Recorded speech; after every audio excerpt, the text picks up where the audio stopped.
Hey Shannon, are you ready to start recording that Groovy Scoobcast? What? That Groovy Scoobcast? Come on, the go-to audio hub for all things Scooby-Doo? Jeez, get some culture.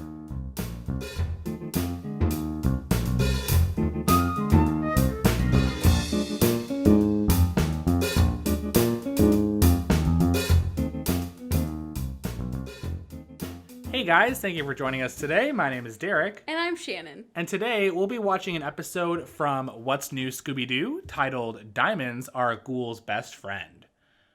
Shannon, overall thoughts on this episode? I had a pleasant viewing of this episode. Didn't make a lot of sense though. Yeah, after taking a moment and thinking about it, and then when we're taking notes, the whole thing just fell apart really quick. Yeah. Before we get too carried away talking about this episode, we are going to kick off the Mystery Machine Match, our weekly trivia competition where Shannon and I try to figure out which one of us knows Scooby-Doo better than the other. Currently, I am sitting with 13 points, while Shannon is sitting with 17, maintaining her lead consistently throughout this season. Are you ready to potentially lose your lead? No. You might. I'm not. I'm determined to win. Well, let's see how we do today. Shannon, as always, you can go first. A three-legged kilt race takes place when Scooby-Doo All-Star Laugh Olympics is in what country? Scotland, I hope. Yeah. Yay! Okay, here is your first question. What famous U.S. bridge is the site of a rough and tumble roller skate race in Scooby's All-Star Laugh Olympics? Oh, so we both got Laugh Olympics questions to start off with. It's a world-famous bridge? Yes. The Golden Gate Bridge? Yes. Yep, okay. That's right. I was like, Golden Arch, but that's McDonald's. I'm like, I don't know. Yes, the Golden Arch. It's Golden something. All right, what's your next question? All that I could think of was Mackinac Bridge, and I was like, that's not world famous. Hanna-Barbera and the... Hanna-Barbera, the production company behind the classic Scooby-Doo TV series, also created what modern Stone Age family? The Flintstones. Yes. Everyone should know that. I hope so. Here's your second question. What popular 1950s police show was a source of inspiration for the original Scooby-Doo series? Car 54, Where Are You? Or Dragnet? What the fuck? I have never heard of either of these shows. The one that said, Where Are You? Yeah, you're right. Okay, I'm like, because that was the name of the first one. I have never heard that before. No. I'm going to have to look that further because I've never heard that. So, fun fact. Not today's fun fact, but a fun fact nonetheless. Guess so. What's your last question for me? If you get this wrong... Let's hear it. What color are Fred's pants? Shit. Black or blue? They Damn. even give you an option. Ooh, fuck. They're blue. Yeah. Here's your last question. Scooby-Doo and the Reluctant Blank was the name of a Scooby-Doo telefilm featuring what? A vampire or a werewolf? Werewolf. Yes, you are right. So it looks like we got all three of our questions right today, which Woohoo. now puts us with me with 16 points and you with 20. But you know what that still means? You're still in the lead.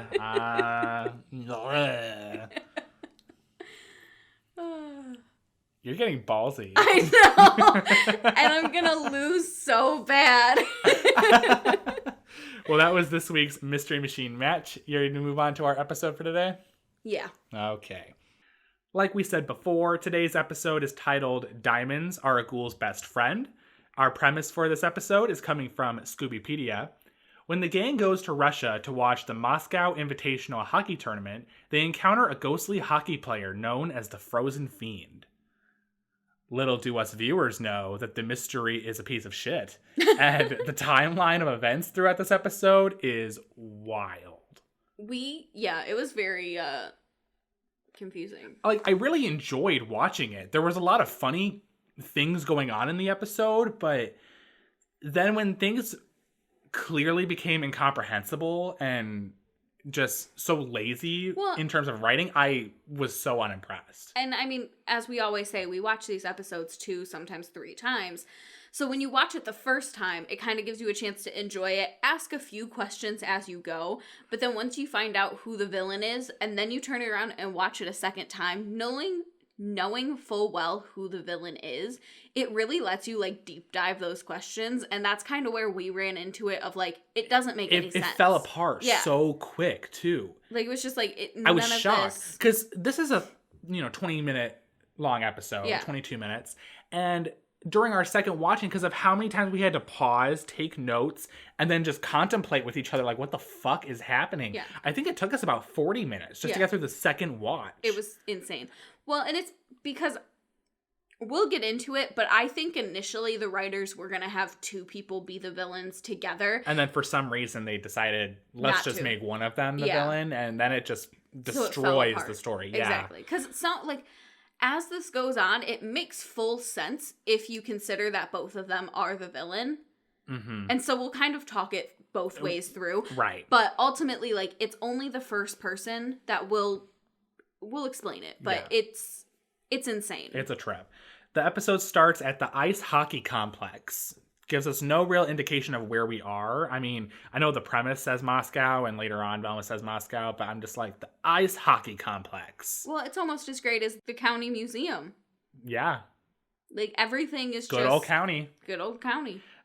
This is before our intro, but we do know we're in Russia. The announcer for this hockey game is saying that Russia is defeating some other team. I don't think they specified what team they're playing this time. Which is the only time it's not specifically said. Yes. The announcer exclaims that Captain Nikolai of the Russian team is, dominating the game. Suddenly, a ice fiend, which we come to know as the Frozen Fiend, he bursts onto the hockey rink and starts attacking people, and he approaches the Russian cops who are guarding, what is it called? The Grand Emperor's Cup. Yes, that's right. So the Grand Emperor's Cup is kind of the coveted prize of this hockey tournament. It's kind of like the Stanley Cup. It's bejeweled with diamonds that are supposed to be supposed belongings of who they call Tsar Nikolai II. I guess it's supposed to be a parody of the real life Tsar Nicholas II. Yeah. So, the diamond trophy is the ultimate prize. The Frozen Fiend approaches the cops, and the cops, all raise their fists. Like they're ready to fight this guy. They've got guns on them, and they raise their fists. This guy has, a frozen shard ice stick, hockey stick, and he's, about to whack them. Okay, wait. Later in the episode, we see that he can shoot icicles? Yeah. Why doesn't he just do that, then? That would have been a good idea. Because all these cops are thinking to do is just raise their fists. Yeah. He does get through them, grabs the cup, and he, terrorizes and dips out. We get our intro music for the What's New Scooby-Doo series. And now we hear Velma exclaim that, wow, we're so excited to be in Moscow for this hockey tournament. They're all piled into this taxi, which they've apparently been in for an hour.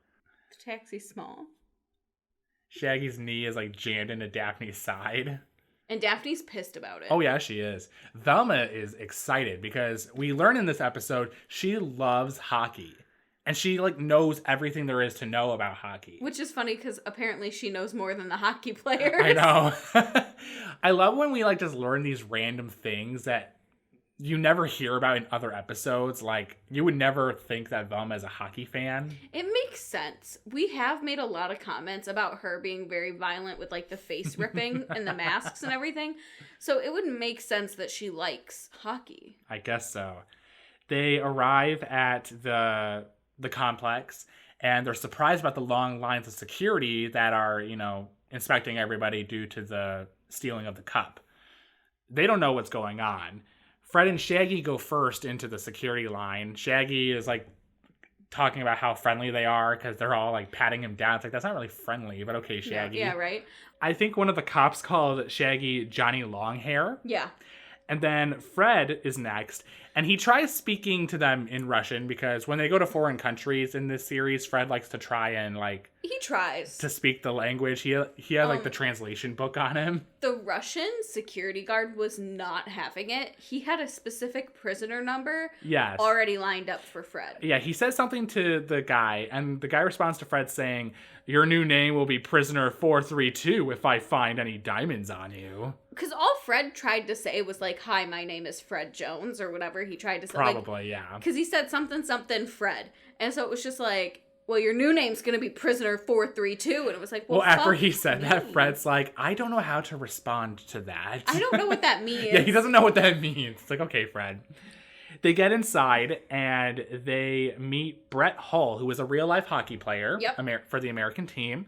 When they're all, introducing themselves, Daphne, specifically interjects, and she's I'm Daphne. You just hear, "Hi, I'm Daphne." I'm Daphne. It was weird, because, that kind of implied to me that she was going to try and flirt with him in the episode, but that didn't happen. But then again, they didn't really have a lot of interaction with Brett Hull, so... Well, and to be fair, we only see Brett, maybe 3 more times throughout this episode. And Once Daphne in the middle of an ice lake. And Daphne is never around again when he's around, so... Right. She didn't have time to get it on. Right. Velma asks him about some really complicated hockey maneuvers. And then he goes... Well, we kind of just go wherever the puck goes. Makes sense. Yeah. He just does not know how to respond to her at all. So he's off. And... Okay, so it sounds like there's an emergency going on out there. I hear fire trucks. There's an alien. An alien? Yeah, that's kind of what it sounded like. That's what you think of when you hear a fire truck? No, it just sounded like a distorted fire truck. Anyway! Before Brett goes back to, get ready for the game, he does mention that the reason that the security is high is because the Grand Emperor's cup was stolen. And he then talks about the Frozen Fiend and the Frozen Fiend's origin. The Frozen Fiend is a hockey player who missed an easy goal, got fired, and then got banished to Siberia where he froze to death. Russia doesn't play around. No, it's terrifying. He missed an easy goal, and as a result, he got banished to Siberia. If you're not going to help us, you're hurting us. Get the fuck out of here. I like that in the flashback. It shows that he's living in a tiny little wooden house in the middle of just fucking nowhere. And there's wolves outside, implying that he got attacked by them. It's okay. Yeah. And it's never brought up again either. Because they don't even name, who the hockey player was. Mm-mm. Now that I'm thinking about it. So it's just, this hockey player, he was a big deal, and he got sent to Siberia. It doesn't even sound like a real story. It just sounds like something that, like a folklore.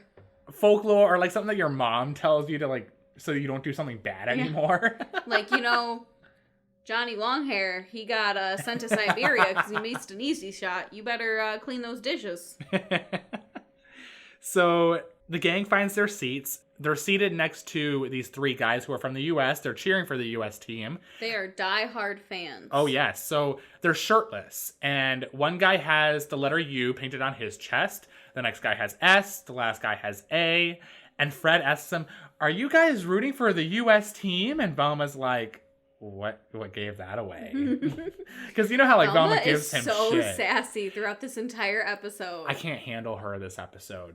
Later on when Fred suggests deviating from the usual play out of a mystery, she was pissed. Oh, she was, because she wasn't going to be in the spotlight. No, she wasn't. So I don't remember how it came up, but for some reason it came up that Scooby would go on the ice, and Scooby was just fuck no. Apparently, they flash back to this incident that the whole gang now notoriously remembers, where Scooby got his tail stuck in a hotel ice freezer. And it's oh. You know what's funny to me? I never thought about them, staying in a hotel. Clearly they have to. At some point. At some point, because, they're traveling around so much, and obviously they're not just living in the van. But it's something I literally have never thought of. Mm-hmm. And so when they were oh, yeah, he got his, tail stuck in a hotel ice machine, I was oh, yeah, that... They would have to do that. Yeah. Because the only time we ever see them sleep is when they stay at, like, a manor, like a haunted manor or something. Well, they sleep in the van sometimes, too. Yeah. So it's just, it was weird to me. I was very, that's probably why they don't stay in hotels anymore. I noted that the guys who have the S and the A on their chest, they're missing their 2 front teeth, both of them. It happens. It's like, okay, I'm curious the story behind that. There's a lot of things I'm curious about with these 3. What's the A guy's name? It was never said. Okay. But so Bob Joe, is the U and Joe is the S. So Joe and the A guy have missing teeth. Yeah. After we meet them, the game is about to begin, but then everyone is pissed because Galina Korsakov? Yeah, Korsakov. Galina Korsakov. She comes onto the ice rink. She is a figure skater. She's about to do like a pre-game performance. Which is weird. That doesn't happen. I guess not. I don't know anything about hockey. I don't know. Like, you wouldn't fuck up the ice right before the skaters go on. I guess that's true. So she's about to perform, and Daphne is like talking about her all excitedly to the rest of the gang because she knows who she is. I guess Daphne really keys up on figure skating. It would make sense. I could see I can see her I can see Daphne being into that. So no one knows who she's talking about. And she's like, Galina I keep forgetting her last name. Galina Korsakov. And she like says that she was like the first person to accomplish this really complicated skating maneuver. And she's like, geez, get some culture. She's pissed. Oh, yeah. And then everyone boos her. So Daphne stands up and she goes, boo, you're booing. She was mad. But Galina pretty much just gets booed off the ice rink. Yeah. That was sad. Well, and that is why she turned out to be the frozen fiend. Yes. Her being the frozen fiend is really problematic. It is. There should have been a second villain. We'll talk about who the second villain should have been, but more to come. After she leaves, we see the game begin. Shaggy has a ton of food. He's about to eat a veggie burger, and one of the hockey players hits a hockey puck, and it flies into the air, and it like goes right into his burger, knocks the veggie patty into Scooby's mouth, and then Shaggy takes a bite of the hockey puck. So I want to say one thing. Is this around the time where Casey Kasem was a vegetarian? Yep. Okay. Yep. That's why it was noted as a veggie burger. So I want to say, like, I think that it was a normal burger to start off with, and then it turned into a quote-unquote veggie burger. Well, I mean, Casey Kasem had already established this. Like, they probably already went into this writing it as a veggie burger. Okay, because I was going to say, like, because when he takes a bite, he goes, does medium well mean something different? And, like, veggie burgers are kind of only cooked one way. Uh-huh. So when he was, like, confused, it seemed like he was expecting to take a bite of, like, meat. And then when when Velma goes, you're eating a hockey puck, he was like, well. And there's no such thing as a bad veggie burger. Yeah, so he was just like, all right, there's no meat. This is a veggie burger. Fred decides to join the USA guys by painting an exclamation point on his chest. And Fred is a buff. Oh, yes, he is. Well, I mean, it's a running joke about him being able to lift 220 in this series. We paused for a moment. I don't remember why, but there's like a bunch of background characters behind Fred at this moment that are just so funny. The 4 that I mentioned, there was a guy who looked like Sam Winchester from Supernatural. There was a guy who was missing a nose. Mm-hmm. Casual. It's okay. He came back later with a nose. There was a pissed off soccer mom. And then my favorite, there's this guy who like is wearing this fancy hat. Like he looks like a private eye, but he's like checking out Fred. Do you remember Kurt from Glee? Yeah. He kind of reminded me of him. Like dress wise. Style wise, yeah. I've seen like a still of this scene before with that guy, and they're like identifying the person and be like, oh, we see you. He's #wet for Fred. Oh, yes. Oh my God. Yep. Bringing back the hashtag. Because aren't we all wet for Fred? Though? Yeah, of course. If he's that buff, sure. The Frozen Fiend attacks the game. Not really sure what's gonna... I mean, is this the point? Okay. So here's the thing. No. Let's outline the timeline towards the end. Okay. At this point, she already has the diamonds, but she doesn't know what to do with them. Yes. She hasn't gotten them out of the ice rink yet. So she attacks the game. She shoots icicles at people and This is pins them against the wall. It is the one and only time we ever see this icicle shooting, and she shoots 2 of them at the same guy and pins his arms to the thing, and then we never see it again. Is that the American goalie that Velma replaces at the end of the episode? Yeah. I'm gonna assume. Yeah. Okay. He got stabbed. It didn't go through his clothes. It actually stabbed him. That's how he's injured. Look, they don't give a fuck in this episode. We also see a dead body, so... True, but... We'll get there. Before that... But so she attacks and, does her thing. Everybody runs out. Fred goes, hey, I have a plan. Let's create a human chain. And then we'll block the ice... Fiend. The ice frozen fiend. Yeah. Frozen fiend. I can never remember his name either. We'll block the frozen fiend so that he can't get away and we'll capture him. And so they make a human chain and the frozen fiend goes flying and jumps over them. Oh yeah. And he also swings on Brett Hull with his hockey stick. Yeah. I was like, oh shit. He basically just terrorizes the game. That's really all he does. Yeah. Everyone runs out and everyone's just, freaking out. I'm assuming this is the point when Galena is supposed to have put the diamonds in the ice, right? I think so. Is that what it's supposed to... So it sounds super convoluted, guys, and we're also really confused. She decides to hide the diamonds that she stole out of the cup in the actual ice. In the arena? Yeah. Okay, my question is... Or not my question, but my irritation, and it's mainly with this whole series, is that they don't show when things happen. You remember, I mean, when the series first started and everything, and they would tell you how it happened, they would show, bits and pieces of, the gang running away, and then they would hide it there or whatever. So here, we never see how it happens, and so we can only, there's no flashbacks or anything. There's never a flashback, so we can only, That's what I like about Be Cool Scooby-Doo, to be honest, because it shows everything. Yeah, and it lets you know specifically what happened. This episode's really bad for this. Because oh my god. Because there's no... Okay, so basically, she hides the diamonds in the ice, and then she's going to go back for them later. If you guys have ever been to a hockey game, it's cold, but it's not that cold to, instantly freeze. So she would have had to, put, at least 4 or 5 inches worth of water on there, hide the diamonds in the water, and then let it freeze. It had to have been overnight, so maybe that's why she did the attack, so that by the next day, when everyone came back, the water would be frozen. I don't know. It doesn't make any sense to me. I don't know when things happen for sure, and that's what really confuses me. When everyone is escaping the arena, we see Captain Nikolai for the Russian team. He's arguing with Brett Hull, accusing him of... summoning this demon. Yeah, and Brett's just I did no such thing. And... Nikolai goes, you are much afraid to lose to Russia. To which Brett replies, that is ludicrous and ungrammatical. Yeah. And in the meantime, Nikolai is only ever... Oh, wow. See, now I'm talking like Nikolai. Nikolai is the only Russian that is unable to speak, decent English.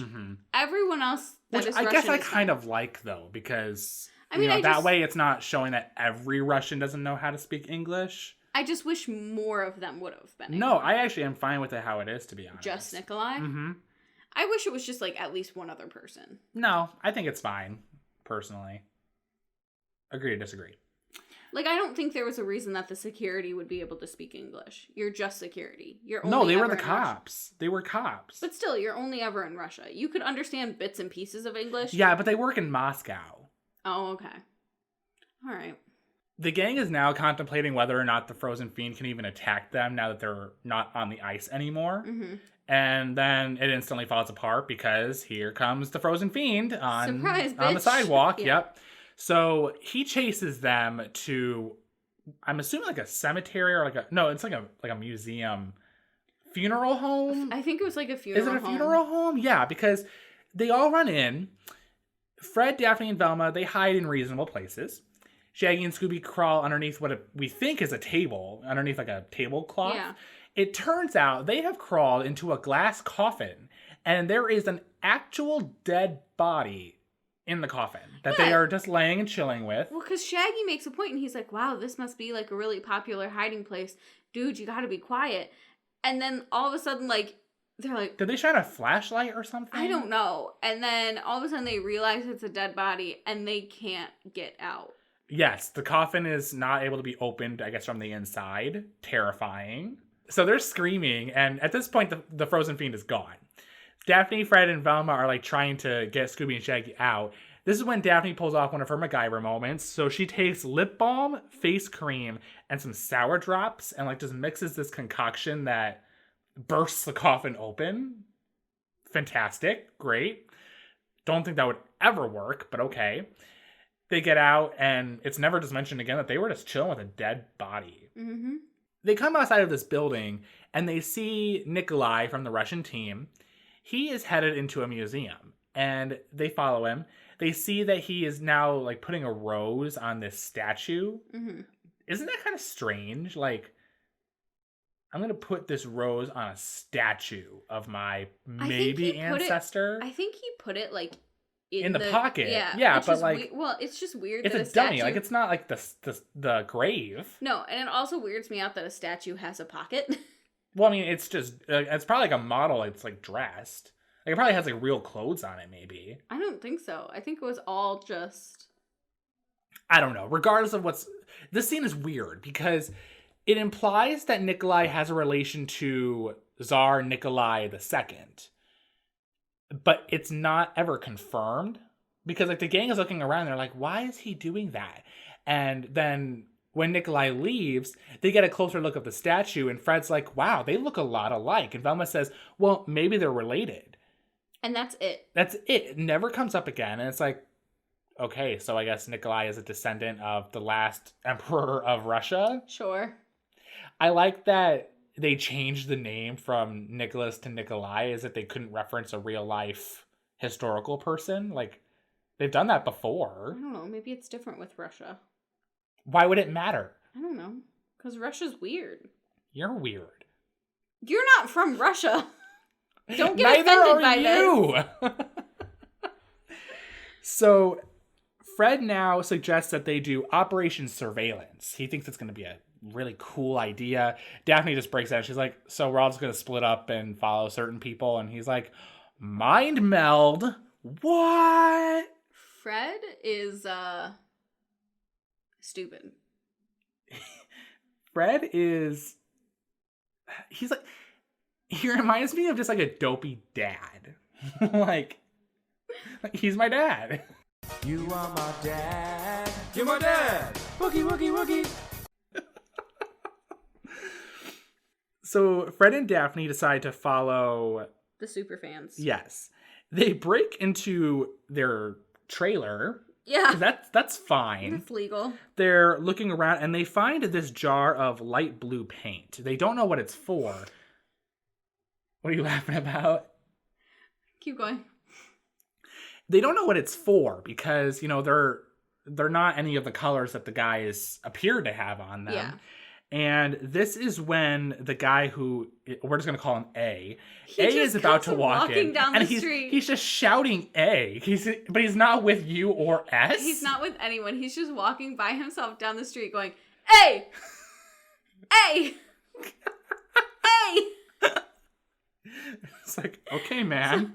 So I wrote down as my note, A just screams A all the time. Fred and Daphne hide on the ceiling. Because that made sense. Like you do. A walked in and Fred, and then like they're immediately caught. Yeah, he looks up and Fred's like, hi. Hey! But A doesn't mind that they broke He's into like, his trailer. It's like, yeah, that's fine. And then he's like, oh yeah, we were just looking for some body paint. And who else could we borrow it from but you guys? Yeah, because they're big American fans. Yeah. I mean, I would hope you're from America and you traveled all the way to Russia for this hockey tournament. But this is where things turn serious. Oh my gosh, yes. So we find out that there is some drama in the superfan group. A suggests that Joe and Bob, they've been acting strange lately, and he's worried that they want to kick him out of the group. I want to know the story behind this. Like, what's going on? So, I'm going to spoil it for you guys, because it means absolutely nothing. It doesn't matter anything to the plot. Something that we find out later in the episode at the end is, Joe has been acting weird. Joe is S, the guy that plays S. he's supposed to be wearing the white S. It turns out that the light blue paint that they found is actually being used by Joe so that he can secretly cheer for Sweden's team. Yeah, the Swedish team. Which is kind of cool because he has the S on his chest, so I guess kudos, writers. Yeah. Like, the only thing that you did correctly in this episode was that. But but the thing is, though, A is implying that Bob, who has the U, is also acting strange, but that's not having anything to do with the fact that he's, like, secretly cheering for another team. He's just being weird, and it's like, So I've decided Bob has his own personal issues. He came all the way to Russia to cheer for the American team. He left his wife and his family of 4. Has 4 children, and his wife are still in America. She's fucking pissed. She's probably calling him just like, you motherfucker. You left me so that you could go I be won't be shirtless. home when you get back. Yeah, I'm leaving with the kids. Fuck you. If I can do this by myself now, I can do it by myself forever. You can stay in Russia for all I want. Be shirtless. Be a you. I don't care. He's just very stressed out. I just love that it's implied that, like, this group is having, like, issues. And it's, like, has nothing to do with the monster. No. It's just a subplot that goes nowhere. Meanwhile, Velma is on her own. She is following Galena, the figure skater. So what was funny to me was Galena, like, hops on her own little, like, rollerblades or whatever and starts just rollerblading away. She's off. She was done talking to her 2 friends, and she's going on her way. Velma lets out the most, like, dramatic gasp. It came out of nowhere, like, oh my. What happened? It took me by surprise. I'm making a note and I hear her and I'm like, wait, what happened? Oh my goodness. So she goes up to the 2 girls, takes the helmet off the ground that's just chilling on the ground, grabs the roller skates out of one of the girls' hands, and she says, it's okay. I'm the skating champion of my country. And then immediately falls on her ass, and she gets back up and goes, it's a small country. Because this just justifies me stealing your roller skates. I'm imagining that these women don't speak English at all. Like, they just only speak Russian. So this American woman just walks up to them, says a bunch of shit in English, and then steals their roller skates and is off. That would not pass here in America. No. It shouldn't pass anywhere. Velma, you just stole them ladies' roller skates. She also stole an umbrella, but we're not speaking about that. She's skating down a road, and she ends up going downhill, and she can't stop. She passes this older gentleman and accidentally swipes his umbrella. Now we're talking about it. She uses it to, like, swing around a lamppost. Yeah. Yes. And she now has caught up with Galena. Galena goes into a tailor shop where she is picking up what looks like a skating uniform. Yeah, just another dress. And Velma's watching her, like, through the window. Galena doesn't see her. She, pays the guy, and she's on her way. Mm-hmm. She's not doing anything wrong. She just bought a new outfit, and she's going back to the skating arena.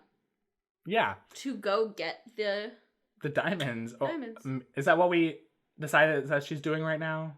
She's going to get the diamonds? I think so because... Hold on. Wait. It could be. Because the next time we see her is when she's attacking the team. Okay, we'll leave it alone for now.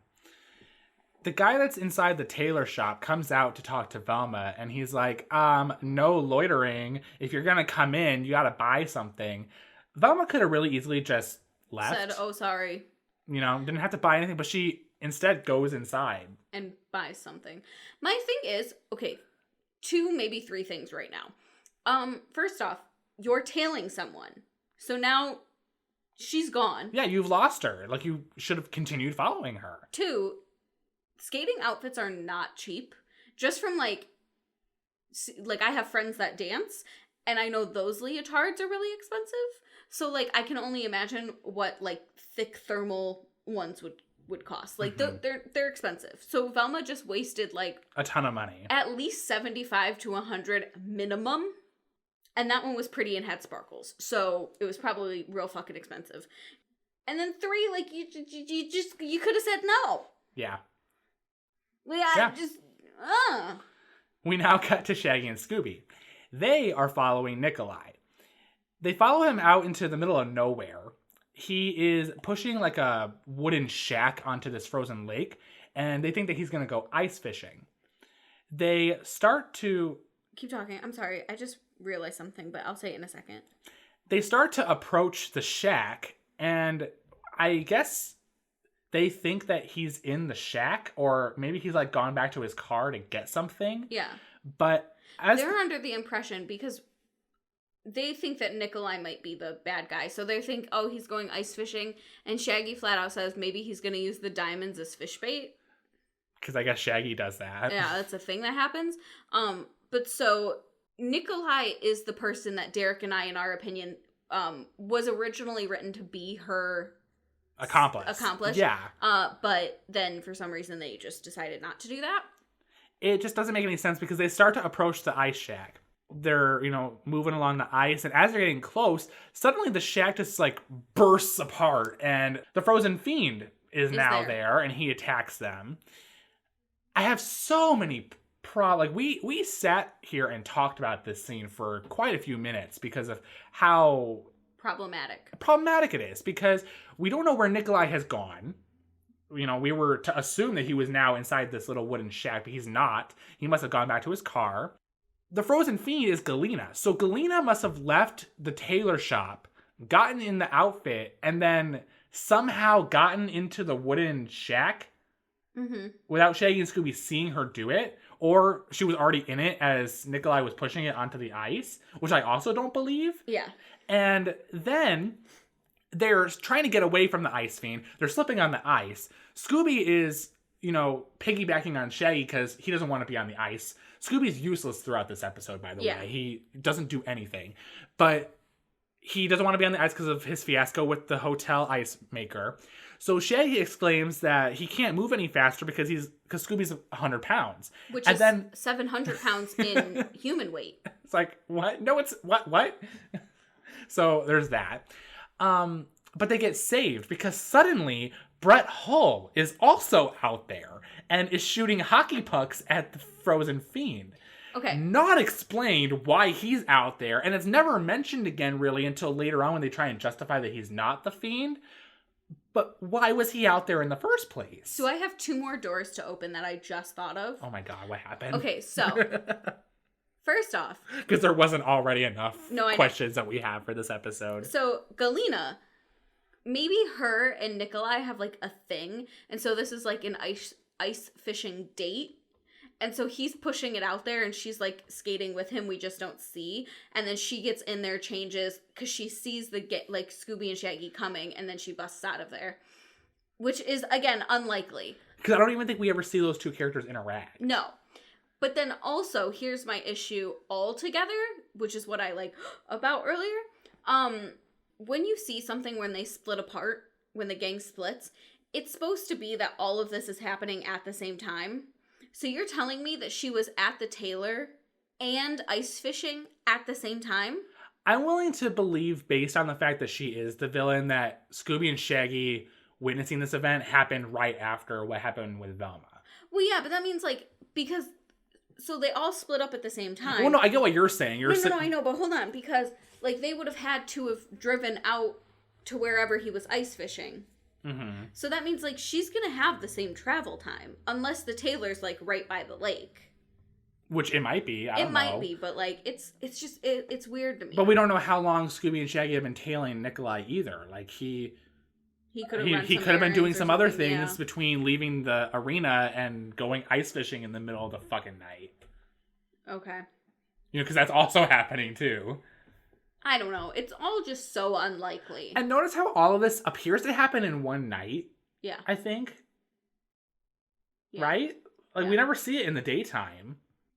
Okay, so here's my thought.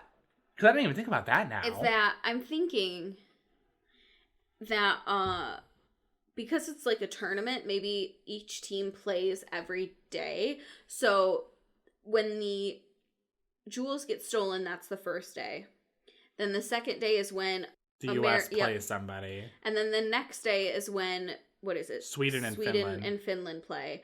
And then the next day is when... Russia and America play? Yeah. Again, which is confusing. Well, see, and that's why I don't believe that. I think it's all happening in one night. I don't know. Which also doesn't make sense. This episode doesn't make sense. Because my thought is, was America battling Russia the first time? Oh, Was sorry. America battling? Was the U.S. playing against Russia the first time? No, we established just a little bit ago that no, it was never named what team they were playing. Okay. Russia was playing. So I'm going to say Russia was playing Sweden, and then the U.S. played Finland, and then in the next round, Sweden played Finland. For the third place? Yeah. Okay. And then America played Russia. I'm going to say that's probably what happened. I don't care about these details anymore. I don't, but I don't care about anything, so I'm just... After this attack, like immediately after we see Brett Hall chucking ice pucks at the Frozen Fiend, Shaggy and Scooby meet up with Fred and Daphne back towards the arena. They're like, okay, so it could be the US guys, it could be Nikolai, and then Velma appears. She's wearing the leotard outfit that she bought at the tailor. Which is the exact same one. As Galena. Like, they look like they're pretty much the same. She says that sometimes these stakeouts, like, have costs. And it's like, yep, you had to pay for it for unknown reasons. Yep, a $700 cost. Good job. Fred suggests that instead of, like, continuing the investigation, he now wants to try and just trap the villain now, rip off the mask, and just call it a day. Velma is baffled and, like, offended by this. She's a salty bitch. She says, what? But we never do that until I solve the mystery. Yeah. I. She doesn't say we. She says I. Mm-hmm. Which, I mean, okay, to a point, yes. Velma does actually solve every single mystery. But that's still like, fuck you. Like, she has to say Jinkies first, and then we can rip the face off. I was just, like, caught off guard when she just, like, emphasized the eyes, like, oh. I mean, it makes sense because even, like, all the way back in Pup Named Scooby-Doo, she'd say Jinkies, and they'd be like, oh, Velma said Jinkies. Like, now we can solve the mystery. Fred said that he's been thinking because, you know, if they just did that, that would save them a lot of time. And, like, yeah, we've been also shouting that since the beginning. Yeah. But Shaggy suggests the problem of what if the monster is real? And Fred's like, well, that's why we try and unmask it. Duh. Fair, yeah. I do like that they're always prepared for a real monster. Like, just on the off chance that it's real, what do we do? Like, they have precautions. Yeah, they're like, all right, well, we'll cross that bridge when we get there. Let's try to rip its face off. If it doesn't work, run, we'll regather, and we'll figure that out. So their plan right now is to play as the Finland hockey team. And just completely fuck them over. Unknown to me how they convinced the Finnish hockey team to not play. Like, did they knock them all out or something? They are now going up against the Swedish team. Mm-hmm. And we see a brief cut to a cheerleader for this team being a guy in a meatball costume. Yeah. Racist meatball. The announcer says that this is going to be a national embarrassment for Finland.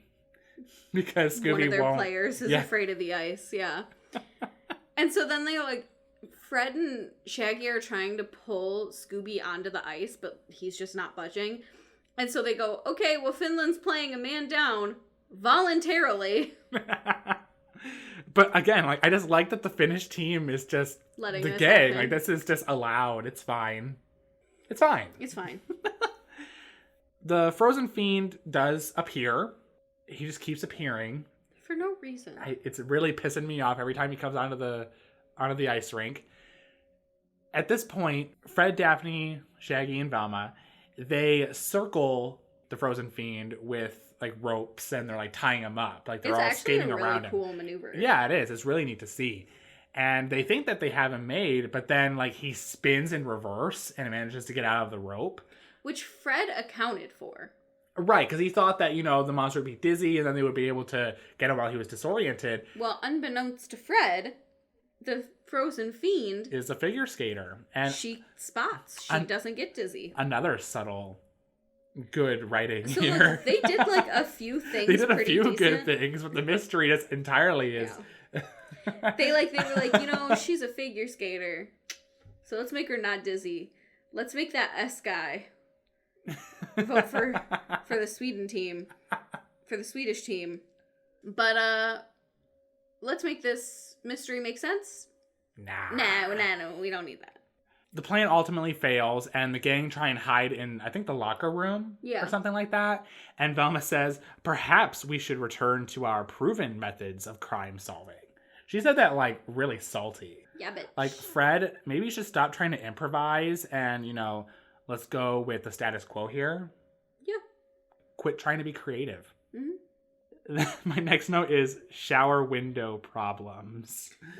Okay, so the gang hide throughout the locker room. The frozen fiend bursts in and is like destroying shit. He's damaging locker doors and breaking benches. At some point, Fred is chasing him into one of the showers. The frozen fiend goes into the shower and closes the curtain. Fred opens the curtain and the fiend is gone. They discover a window in the wall. It's like peering into the shower. Yeah. Which is all on its own problematic. Horrible, yeah. But also, when he looks through the window, he sees that the frozen fiend has like gone around a corner and like he's in this hallway behind the shower wall. Don't know what, what? Yeah. What? We do not understand at all how Galena managed to accomplish this. Like, Galena on herself probably could have fit through the window. Oh, yeah. But definitely not in that outfit. No, because she's standing on, like, stilts that are, like, raising her height, and she's wearing the hockey uniform, which, like, broadens her shoulders and shit. No, she cannot get through that window. But also think about this. So, imagine there's someone chasing you. Mm-hmm. They're not all that far behind you. Like, he's chasing you in a locker room. Yeah. You go and hide in a shower. You're wearing this whole garb. You close the shower curtain. And you have to imagine that Galena would have stripped down, threw all of her costume through this window that's conveniently there, also crawled through this window, gotten back into the suit, because we see her in the suit again when Fred peers through it. So now she's in the suit again and rolls off. And she managed to do all of that in like a span of 10 seconds. Yeah. I mean, theater quick changes are a thing. So maybe she also did theater and she knows how to quick change. No? No. No, I mean, it's bullshit. I don't know. That whole scene was such an issue. Because the monster then gets away. And Velma's like, how did he get through that? And the main cop who like said that Fred is going to become prisoner 432, he comes up with like a bunch of other guys and he's like, who cares? Who cares? We don't. No one does because it's never explained. And so they find the cup. And it's indicated that they find the cup in Brett Hall's locker because then they also pull out Brett's uniform and they're like, oh, go arrest him. Well, they've noted that the cup no longer has the diamonds in it either. Yeah, that too. Shaggy and like the rest of the gang are like, that's not possible. Like, you know, Brett Hall was out there with Shaggy and Scooby on the lake when they were being attacked by the fiend. But also, Brett Hall was on the ice rink when the frozen fiend attacked the second time. In front of everyone. Yeah, exactly. Like there were hundreds, maybe thousands of people in that arena when that happened. It was just the funniest thing because no one brings that up. Because that part doesn't come up. It's just the fact that Scooby and Shaggy on their own witnessed him on the ice lake with the frozen fiend. I don't know. Oh, so then as the police leave because they're going to go arrest Brett, Nikolai comes around the corner and goes, so it was Brett who was full of the badness. Same. And he's just talking shit. Well, yeah. And that's when it is, like, again, part of the red herring because I think it's Velma says, so why was he here? Right. He's been here the whole time, which, actually he has. Because he's not the villain, so he's just hanging out. Yeah. After the cops go to arrest Brett, the gang go out to, you know, the hockey rink. They see Galena, who's just kind of skating on the ice, chilling. They followed Nikolai to the ice rink. Yes, that's right. Yes, they followed Nikolai out there. Nikolai goes somewhere. We see where he goes. He goes to dress up as the because he's guy. not the villain. But they see Galena, who's on the ice. She's like looking kind of contemplatingly at the ice. Because she's like, "Fuck! How do I get these out of here? These diamonds out of the ice?" I mean, same. What the fuck did I do? So I'm trying to think. So did they like go out onto the ice to talk to her? Yeah, so they saw Galena and they were like, oh, we need to go talk to her. So they're on their way down. She heads out, I'm just going to do left and right. So she goes out onto the right side of the screen. The gang's now on the ice rink. And then suddenly the frozen fiend appears on the left side of the screen. So here's how it happens. Galena goes off the right side of the screen, runs as fast as the Flash while reverse Supermaning into her costume, and then bolts onto the left side. On a Zamboni. On a fucking Zamboni. Do you know what would have made more sense? Nikolai being the accomplice. He charges on the Zamboni towards the gang and then just suddenly stops. And then so abruptly gets off the Zamboni and just bolts. Runs away. Yep. It's like, okay. Sure. Great. And that's when Velma looks up and goes, I solved the mystery. Like, what the fuck? Doesn't say anything to anybody, though. I mean, she never does. No, she doesn't. So Fred's plan is to have him and Daphne swing down on long trapezes from the ceiling during the next hockey game. Because, they have trapezes at all the hockey games. Oh, yes. And they're going to spray the frozen fiend with water tanks. Yep. Shaggy and Scooby, they're in tights. Like, they're dressed up like ice skaters. And I think they're just meant to distract the frozen fiend at this point. Like, they're trying to get him to a specific place on the ice so that, Fred and Daphne can spray the water on So can we talk about the fact that Velma already had an outfit to go on the ice with to distract? But instead let's make Shaggy and Scooby buy... Let's go spend more money on 2 extra costumes. One that can fit a dog. Which is more expensive. Maybe. I don't know. Shaggy's happy because he managed to get Scooby into the tights. He actually says, like, hey, gang, I got Scooby into the tights. Which is something we also have never thought of. It's just like... Does Shaggy often have to help Scooby get into these outfits? I mean, I guess. Scooby is not happy, though. He does not like the tights. He doesn't like tights, ice... Scooby is useless. He's not very happy in this episode. They have to lure Scooby onto the ice by using beet-flavored Scooby snacks from Russia that Fred happens to have. So at least now we know that Scooby snacks are international. Yeah, they're international. That's great. Worldwide Scooby snacks. I did like that the box had Russian writing on it and a picture of and a beet on it. But the box is like the same colors as the Scooby snack box that we see in this series. Yeah. So it is like the same branding. Just, you have to understand what you're buying in Russia. So it's in Russian. I thought that was cool. The plan actually works too. Yeah. Which shocked me. You know what? Because the frozen fiend freezes instantly when they spray him with water, it indicates that she would have been able to get the diamonds in the ice that quickly. I don't care about that. Because the mystery still does not make sense. Oh, no. I mean, it doesn't. But I solved one thing. But the plan actually works, to my surprise. Yeah. Daphne and Fred do spray the ice fiend, as well as Shaggy and Scooby with all the water. They're all frozen. Velma uses the hockey stick to shatter the ice off of Shaggy and Scooby. And this is when the cop, this great cop, he comes onto the ice and he says, I have concluded that Brett Hall could not have been the frozen fiend. Yeah, because he's in jail and the frozen fiend has attacked like twice now. And is also right here, frozen. So he says that he's being released. It's like, great. Thanks. Good job. Thanks for that. So Velma hits the ice surrounding the frozen fiend, and the entire outfit just completely falls to the ground and crumbles. Yeah, like I'm pretty sure even like the uniform fell apart. Yeah. But we see Galena, she's standing on some like stilted skates. I will say she's a good skater for being able to do all that on stilts. She's a professional.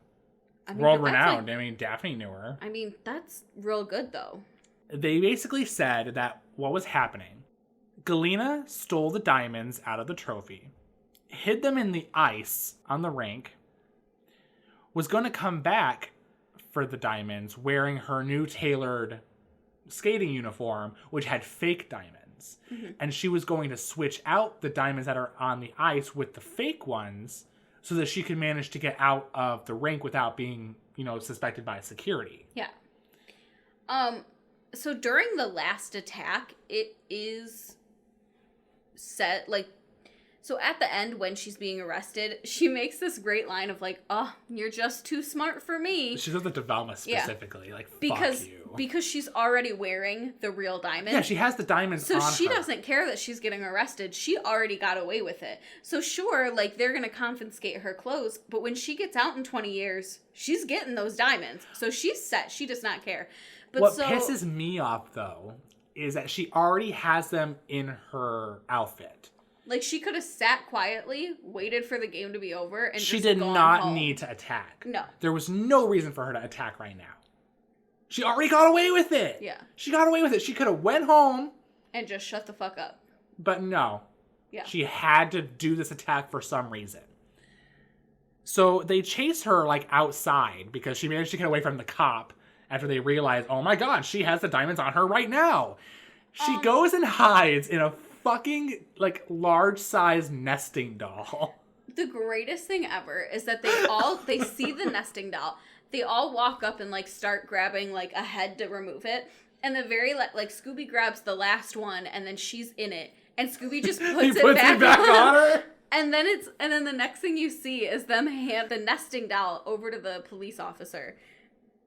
So she's just chilling inside the nesting doll. What the fuck? So then they all go back to enjoy the last game. And it literally ends with Scooby going, "Scooby-Dooby-Doo, I'm still cold." Which was not a problem that was addressed this episode. No. It was just the fact that he doesn't like ice. Yeah. But so he's still cold. He's still cold, guys. I didn't know he was cold to begin with, but he still is. He's wearing a sweater, too. Yeah. Why are you still cold? No, he's fucking ridiculous. Shannon, diamonds are a ghoul's best friend. What is your rating on the Scooby Snack-O-Meter? Okay, so again, I did like watching it. I just hated it. I'm giving it a 3. Okay. Again, I liked it. I just hated, like, this mystery made no sense. Even as you and I are trying to figure out a timeline for it, like, we still can't account for everything. It would have made 100% more sense had they just made Nikolai a partner. Right. But he wasn't, and it didn't make any sense. I was very confused. I hate it. Move on. I'm giving it a 2. Okay. I'm sad that I have to give a What's New Scooby-Doo episode this low of a score. Yeah. Because this is usually a pretty good series, but this like episode was garbage. I also really enjoyed watching it. There were some really funny gags. Her being in the nesting doll at the end, like, with like a cherry on the cake. Yeah. But at the same time, the mystery is so fucking weird. Like, I can only imagine, like, had they made Nikolai an accomplice, it all would have made sense. I could have easily given this episode, like, a 6. Probably. The thing is, I don't feel like the writers were really accounting for, like, the timeline of the events that are happening in this episode. What we see does not make sense based on the simple fact that Galena was working alone. Mm-hmm. And we always like to suggest that there's always a second villain or an accomplice or something, you know, but it's never stated. So we can't really say for sure. And the fact that she was working alone, it blows the entire mystery out of the water. Exactly. I hated how weak this was because it's just not necessary. Mm-hmm. Why did it need to be this bad? Because there were a lot of really funny gags too, which I hate to see in a mystery that is such a waste. Yeah. I don't know. I'm really upset about it. I really wish it could have been better because I laughed a whole time. Mm-hmm. But the mystery was weak, the story was weak, and I just don't really feel like the writers put a lot of effort into like the logistics of what's happening before our eyes. So I'm giving it a 2, really flat. All right. With your 3 and my 2, this episode, Diamonds Are a Ghoul's Best Friend, gets a 2.5 on the Scooby Snack-O-Meter. I'm real upset about it too. I am too, but it is what it is. So, are you ready for a fun fact today? Always. Now, we made a joke about the fact that there was like a potential gay character like in the background eyeing Fred. Yeah. Now, we can't definitively say that that was, in fact, a homosexual character. But did you know that there actually have now been LGBT characters in Scooby-Doo officially? No. It's really subtle, unfortunately. I think that they could do a lot better, but there is actually a gay character in Scooby Apocalypse. Oh. And there is mentioned to be like a partner as well that we don't see. Mm-hmm. So in Scooby Apocalypse issue number 26, most Scooby Apocalypse readers should know that, issue 25 was a big deal. In issue 26, Daphne is like, just off in her own little world. And we're seeing these two survivors who are staying in the mall that they're all, living in. And they're talking, they're trying to get to know each other. We get the name Hooper for the one gentleman who is notably black, but also gay. All right. And the other guy, I think his name was like David or something. He asked him like, did you have a family before the apocalypse? And he said that he had a partner named Gary, but he doesn't know what happened to him. Oh, that's so depressing. It's really sad, but really just a small nugget. Like, there was an LGBT character in a Scooby-Doo comic book who was also a person of color. But they killed his husband, but it happens. It happens. I'm hoping that, we'll begin to see more characters like this in future Scooby-Doo media, but little known fact, there has actually been a canon gay character in a Scooby-Doo form of media.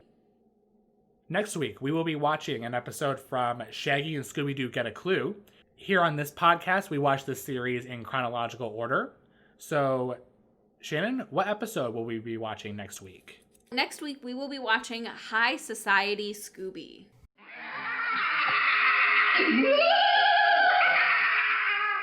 This is the third episode of this series. We will read you a premise for this episode coming from Scoobypedia. When Dr. Phineas Fives decides to kidnap 3 world-famous inventors from a high society country club awards ceremony, Scooby and Shaggy must join the club to protect them. Yay. You love this series. I feel a certain way about it. Well, we'll see how we feel about the episode next week. If you guys want to talk to us about Diamonds Are a Ghoul's Best Friend or High Society Scooby or anything Scooby-Doo related for that matter, you can talk to us on social media. Our Tumblr is That Groovy Scoobcast and our Twitter is @Groovy Scoobcast. You can also check out our website, www.thatgroovyscoobcast.com. Or email us at thatgroovyscoobcast@gmail.com. And with that, we hope that you enjoyed That Groovy Scoobcast. Come back next week for Scooby Snack Filled Time. Bye, guys. Bye.